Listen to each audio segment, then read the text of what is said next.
Oui. Je vais commencer par la question de Baraka. Artisanat minier, légalisation ou industrialisation, c'est bien ça. Et ça, je réponds vraiment personnellement. C'est ni l'un ni l'autre, c'est reconversion. Je, je reste fondamentalement convaincu que ce modèle-là, tel qu'il est conçu, ne marche pas. Quand je parle aux artisans miniers et j'ai un langage franc avec eux chaque fois que je suis avec eux, je leur dis toujours, écoutez, dans toute ma carrière, mon sens du jugement a été guidé toujours par une question simple que je pose.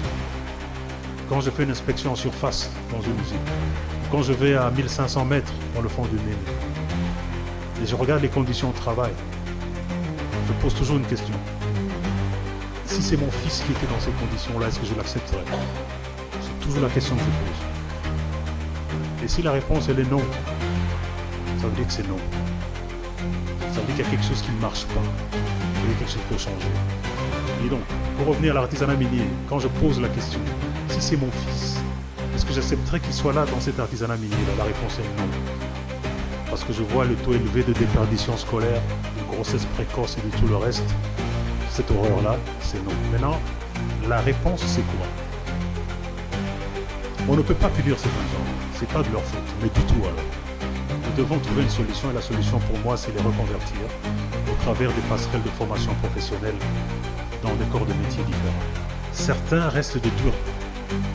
Certains, ils sont très machos, ils choisissent ça comme métier. Il faut respecter ça aussi, c'est leur choix. Et je peux vous dire, j'ai été parfois dans certains de ces puits-là. J'étais jusqu'à 4 mètres et puis j'ai eu peur. Je me suis dit non, ça va s'écrouler ici, remontons. Mais vous voyez, ils écrivent même sur les parois. Ils écrivent à leur petite chérie, je t'aime, je te déclare que je t'aime, etc. Ils ont leur vie à eux, ils aiment bien. Pour certains, c'est ça leur vie.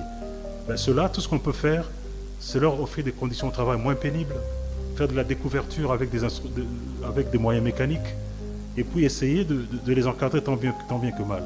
Mais je suis certain que si on donne des passerelles de formation professionnelle et qu'on les reconvertit dans des corps de métier, quand ils verront le succès des autres, ils comprendront que peut-être l'avenir est ailleurs. C'est pour ça que moi je dirais reconversion. Que le ministre a dit ça se matérialise comment? Puisque vous dites, on doit les amener à, on doit faire ceci. On fait ça quand ou comment? Qui? D'abord, j'aimerais préciser une chose, Alain. Je ne parle pas des choses théoriques, je parle des choses que j'ai faites. Lorsque je devais construire une mine où je devais déterrer 3000 tombes, je n'avais pas que les 3000 tombes à déterrer.